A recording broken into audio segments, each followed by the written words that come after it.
we have another semi-MCU related story. It's kind of tied to the reaction to Captain Marvel and the fact that a whole bunch of people went on Captain Marvel's Rotten Tomatoes page, and in a sense, they kind of spammed it. Without having seen the movie, they wrote all these negative comments about it, and now today we get this announcement from Rotten Tomatoes that they're rolling out a new initiative, and it's aimed at elevating the voice of fans and increasing data relevance. But one of the biggest changes here is clearly tied to the whole Captain Marvel thing, and it is changing the way they operate their audience system, the audience voting system. So today they announced that one of the new things they're doing, at least, is removing the option for fans to leave comments or reviews on a movie before its release. It kind of seems like a no-brainer to me, but I'm also trying to, I'm attempting to picture the flip side of it, someone wanting to react and voice either excitement or the lack thereof of a movie before it comes out. But given the fact that, toxicity in that comment section has kind of spiraled out of control, I think this needed to happen, and I think this was probably the best possible move for them to make. So, Coy, given what has happened recently, and also with other films in, I would say, the past 2 years is when this problem started to crop up consistently, is taking this specific feature away the way to combat it best? To me, this seems impossibly fair.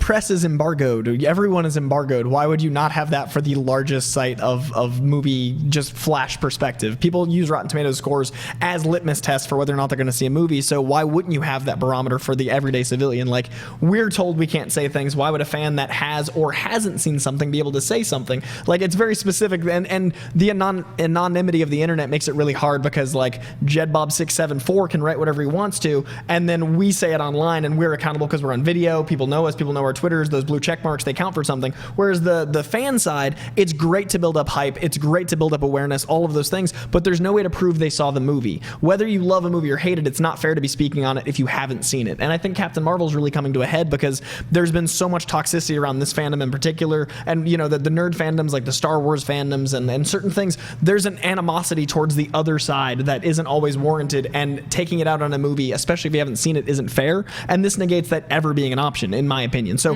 once the movie drops, have the critics reviews pop up, have the fan reviews pop up, so it's a universal like flash of this is the information, it's all been vetted to a point as much as you can, and now we've got a fairer system.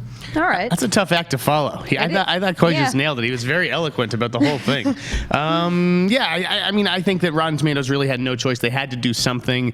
They're partners with the studios, and I can imagine that Disney or Marvel were complaining because people go on Rotten Tomatoes, as you said, to buy tickets to sort of gauge whether they should see a movie, and it's not fair to have this like low score discouraging people that isn't even a valid score, because other people don't know that. They don't know that the page is being trolled, by these horrible people who did the same thing to Ghostbusters, and it seems like it cost that movie too at the box office. So I'm glad that Rotten Tomatoes is doing this. I just think that the public needs to re-educate itself to an extent where they're not even going to Rotten Tomatoes to look at that stuff. Find a critic, find someone who you trust, you trust their taste, and grow with them.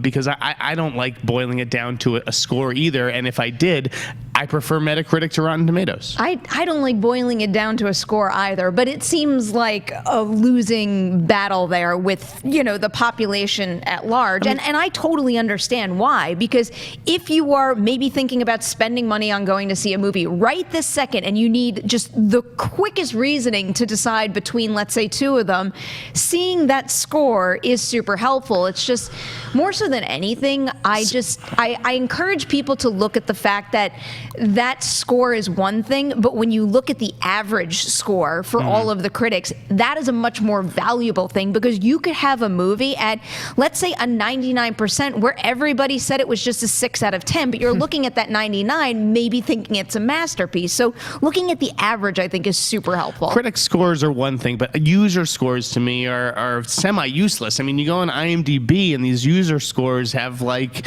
the most ridiculous movies as the top-ranked movies of all time. So I just don't know why people do this, number one, and why people put faith in or stock in user ratings. Like, well, I'll say from a box office perspective, I do. I like to look at user ratings and kind of gauge the temperature. And I'm not saying my box office predictions are strictly reliant on user ratings on these sites, but it's a combination of the buzz on Twitter, the tracking numbers, the current sales on Fandango. It is all like pieces to a really big puzzle. And I think within probably the last 2 years, in that respect, the user rating has become less and less useful for me because certain movies are being unfairly targeted. I think this is a really good opportunity to kind of curb the toxic fandom even a little bit. I Yes. even want to speak to one of them in particular. It's all of them. There's an aggression on the internet that will not stand, man. Like, well, I don't know why we're taking things in this direction, and I don't know why we need to be aggressive about things that are art. Art is subjective, and we're literally attacking things, and we're using a black and white scale for something that's literally colors. So it doesn't make sense for me to attack something so flagrantly, and this at least gives the art an opportunity to shine for itself, and that's what Rotten Tomatoes is supposed to represent, art shining for itself. So I agree, find your critic, find the person that you believe in. If someone has like-minded opinions with you, you're most likely going to want their take, not the universe's take. I love movies that are critically panned all the time. I think Rango is one of the best animated films, hard stop, ever. I defend SWAT all the time. Yeah, SWAT. I think King Arthur is one of the best movies of the last 5 years. I'm that guy. But my opinion is so weird and different from everyone else's. I hope there are others like me, and when I find them, I will listen. But I'm not going to listen to people that thought like X, Y, and Z was the best thing since sliced bread if I didn't. So it's shades of gray. It's lots of colors. Don't believe everything. And if you have the money, see it if you can. If not, $5 Tuesdays. But see these films. They're very important. Vote with your wallets. There's nothing less reliable to me than Twitter buzz. So. It's hard, Really? Yeah.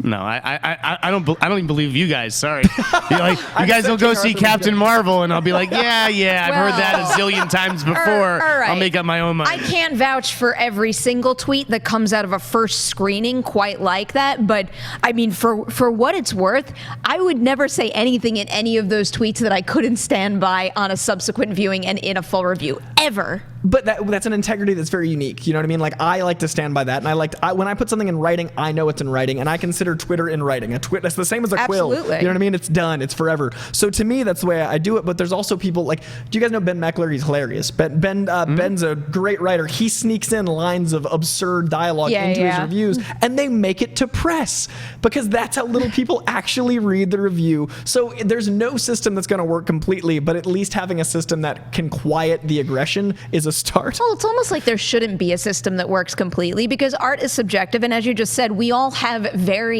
tastes. So the fact that there's so many people coming at it from different perspectives and having unique conversations about each of these things, there shouldn't be a black and white system that will always guarantee that if you follow this specific thing, you are going to get a movie that is precisely to your taste. It is kind of like, it's an exciting creative crapshoot, and that's what I love about this industry. And isn't that why we exist? Like, we get to talk about the things we enjoy. We get to talk about the things that we're about. And then you, the viewer that agree with us most of the time, we give you our subjective and trying to be objective take on the thing. That's what the internet's for. It's sharing information and opinion and enlightening others. So find a person you believe in and believe in them, not in the masses. And like the narrower channels are, I think, the way to go.